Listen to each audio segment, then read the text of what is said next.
Hello, what's up YouTube? So, I'm back in Kuching right now, so you can see this old background of my, few videos back. And the reason why I'm here is because it is mid-semester break right now.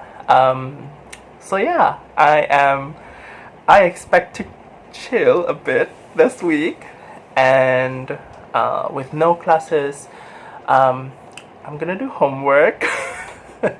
But there will still be time for me to catch up on pleasure reading, which is interesting and exciting. And and also because I'm back at home, I have a lot of these unread books in front of me that you can't see. But basically, they're just like telling me to read them. Obviously, I can't read them all. It's so sad. But let's see how much I could read this week.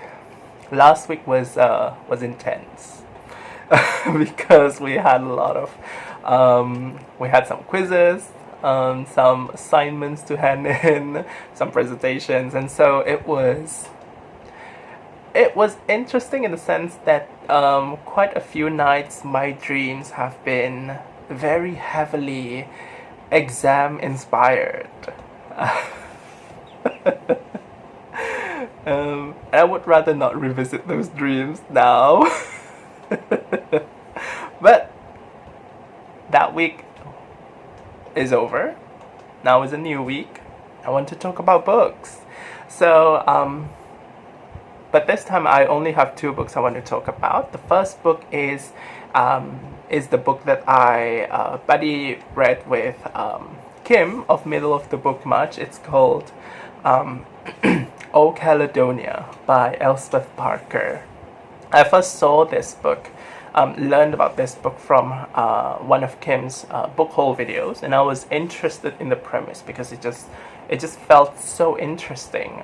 The vibe that I got from this book was really interesting, and so a while after that, we decided to buddy read this book together, Kim and I, and it was a wonderful book. Both of us liked it, and which is really great because our past buddy reads have been a little bit less than fun. Because of the book, not because of the buddy reader. Anyway, O Caledonia is a wonderful book. I gave it 4 out of 5 stars. So O Caledonia is about this teenager named Janet. In the opening prologue of this book, we learn that Janet dies when she is 16 years old. She dies in a mysterious circumstance, and while wearing one of her mother's dresses. So the story takes place in Scotland sometime during and a few years after World War II. And basically, with that kind of prologue, you would expect that this book is going to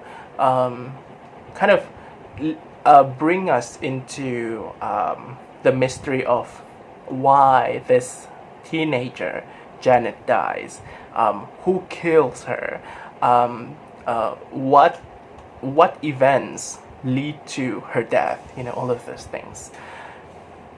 But this book surprised me a bit because the first chapter, right after the prologue, we learn about Janet's life starting when she is a toddler. And so basically this entire book walks us through Janet's life as she grows up in her family. Now what's interesting about her life story, starting from when she's a toddler all the way until until her death when she's 16 years old, is that this book tells us about who Janet is. It establishes Janet as a person, It establishes her personality, her relationships with the people around her, and how she perceives everything around her, the people, the environment. So basically, it establishes in a very solid way the character of Janet. And this book is set in I would say in a place that is not particularly urban. It is somewhere far from urban. And so we see how Janet grows up in that environment, within her family. And we also learn about her relationship with her family isn't a particularly warm one. She doesn't have a great relationship with her mom. She's the oldest child of 5 siblings, I think. And as she becomes older, her relationship with her mom and also the rest of her family becomes a bit more strained, a bit more, I would say, estranged. And on top of that, we also learn about certain inclinations in Janet's personality. We learn more about how Janet is someone who is more drawn towards animals and nature compared to other people, compared to her peers and her family members. She's not really close to humans, but she's very drawn towards animals and have a soft spot for all things related to nature. And later we also learn that she develops an inclination towards books and literature. She becomes very invested in learning and reading and pretty much just becoming a smart child, basically. And all of these things together, her inclinations, actually further contributes to the strained relationship that she has with her family. And all of these things, they provide a nice background as to who Janet is, and gives us a bit more context that could be could be related to her end. So yeah. I don't want to spoil too much of this book, but what I feel like what this book does best, the first thing is how it establishes Janet as a character. It doesn't do so by telling us that Janet is like this, Janet is like that, but rather it uses this really interesting technique where it shows us what Janet does when it comes to, say, for example, animals. What Janet does when she is in a place that is filled with nature. And it focuses on the imageries of animals and nature. And from there, we could sort of infer what kind of person Janet is. And I feel like that is very effective because it is not boring. And it kind of shifts your focus on something beyond Janet. Like, this book already has Janet as a protagonist, so of course you're going to focus on that. But at the same time, it also takes your focus elsewhere, somewhere related and adjacent to Janet as a character. And so as a result, it becomes a bit more layered, it becomes a bit more rich. And related to that aspect, like how it feels rich, the author also does a good job in setting the tone of this book. It takes a lot of time and space to... the author takes a lot of time and space within this novel to describe Janet's relationship with her environment. And especially with regards to the setting of this book, the nature, you can really feel how how cold, and occasionally how harsh, but sometimes how beautiful the nature where Janet lives in. But at the same time, when it amplifies those aspects of nature, it also relates it back to Janet's own personal relationship that she has with her family and also her peers.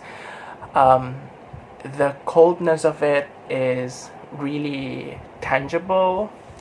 Like you can really feel like it feels almost concrete. Like the coldness is it's so easily imaginable for me, and the distant, and you could relate it to the coldness of the human relationships that Janet has in her life, and this kind of dampness that is related to the weather. You don't feel a lot of sunshine in this book, but instead you feel a lot of gloominess and cloudiness. But at the same time, it's not gloomy in the sense that it's very depressing. You know, it's not like that. It's not happy, but it's cold. You know, it's just kind of cold. And I feel like the tone is very consistent throughout this book, which I think is wonderful. One thing that I didn't particularly, I wouldn't say I didn't like it, but I wasn't really like crazy about it, is the ending, which feels kind of anticlimactic. I don't want to give too much about the ending, but it's just, yeah, it's a little bit fast, kind of abrupt, and I was like, okay, that's it. But it's not too bad because when I had that reaction to the ending, okay, I thought my reaction was valid, but at the same time, I also felt that that ending made me think more about what really happens in the whole book. It kind of triggered me to like going back to the previous chapters and looking for clues as to, you know, why that ending is like that. And so in a way, that ending, which didn't impress me that much, kind of caused this book to become a little bit more interactive. So yeah. It's not all bad. It's great. So I think this is a wonderful book because it caused me to do that. So yeah, I highly recommend this book. This is a very slim book, by the way. So yeah, and I think it's accessible for everyone. Yeah. It's accessible to me, so of course it's accessible to everyone. But overall, it's just a really well-written book. I highly recommend it. Now, I want to move on to the second book, and that is a short story collection by Shih-Li Kow. So, now, interesting stuff about this book. I made some videos in the past, a couple of years ago, about books by Shih-Li Kow. So Shih-Li Kow is a Malaysian author, and the author sold out those videos. Which was, interesting. And so this year, the author, Shih-Li Kow, released another book. This is her third book, this short story collection, in October. And she sent me this copy alongside the reissue of those two books that I've done videos on, the Sum of Our Follies and also Ripples and Other Stories. So yeah, that was really exciting, and I just feel really excited about, you know, getting a free book. So yeah, my thoughts on bone weights and other stories. I thought that this was another wonderful book by Shih-Li Kow. The previous two books I gave 5 out of 5 stars. This one I gave 4 out of 5 stars. But still, I thought it was really wonderfully written. So, okay, so this is a short story collection, and most of the stories in here, I would say, well, not most, but generally all of these the stories right here are stories related to certain aspects of the so-called Malaysian life. Malaysian life is something that is really hard to define for me because it is, for a small place, it is fairly diverse. So there are so many different kinds of things that you could expect from what can be described as Malaysian, but I feel like this short story collection is able to convey the idea of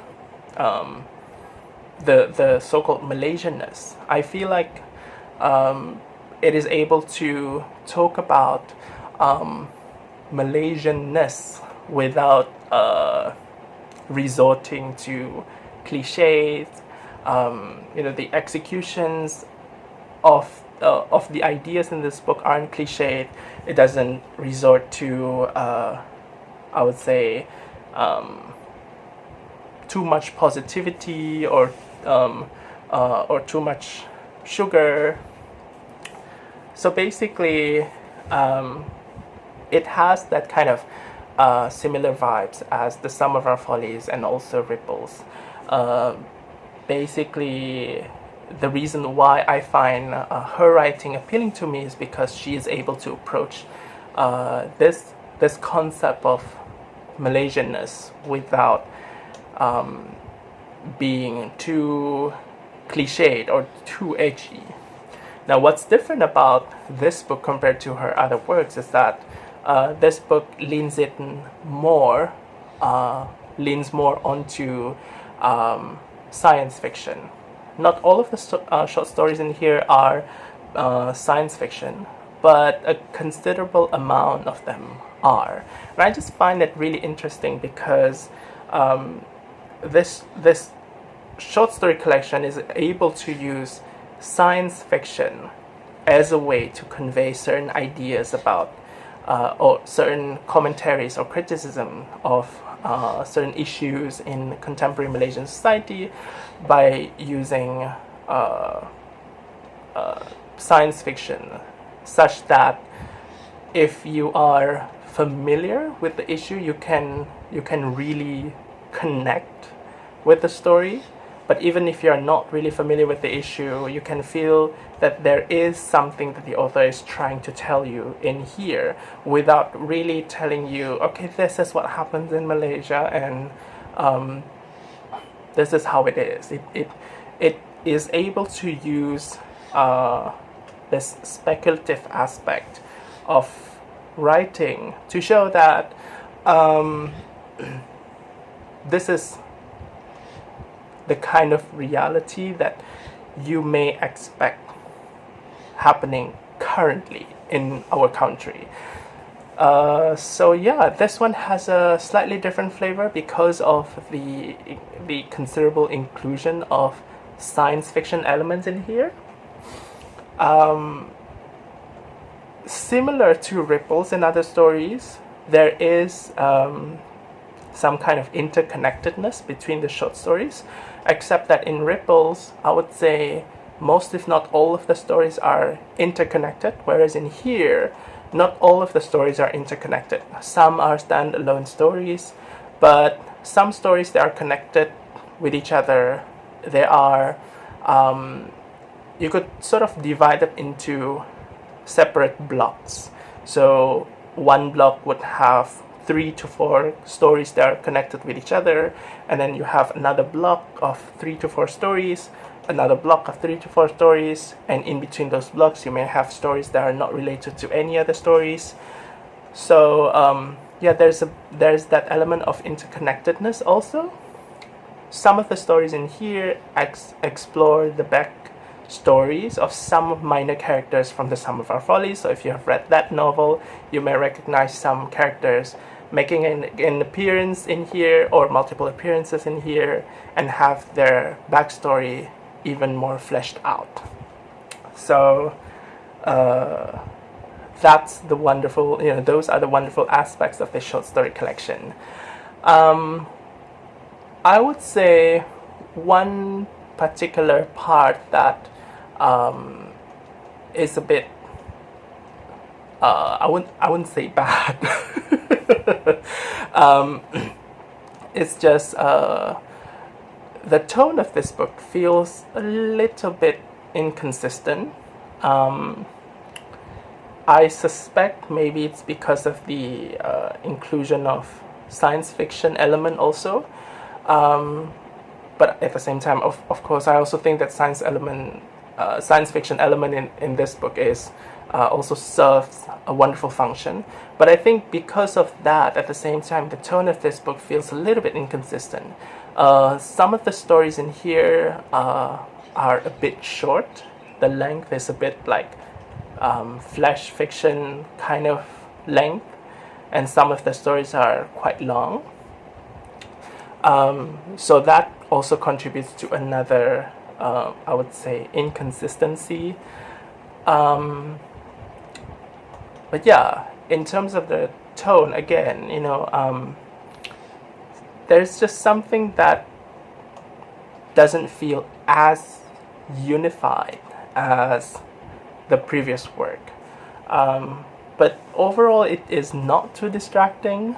I still think it is a wonderfully written short story collection, and honestly, short story collections usually don't work for me, but if I do find a short story collection that works for me, that is wonderful.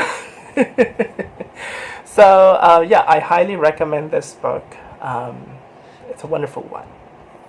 So those are all of the books I want to talk about in this video. So until then, I'll see you again in a different video. Yeah, what else? Oh, yeah, just that. Take care, thanks for watching, and bye!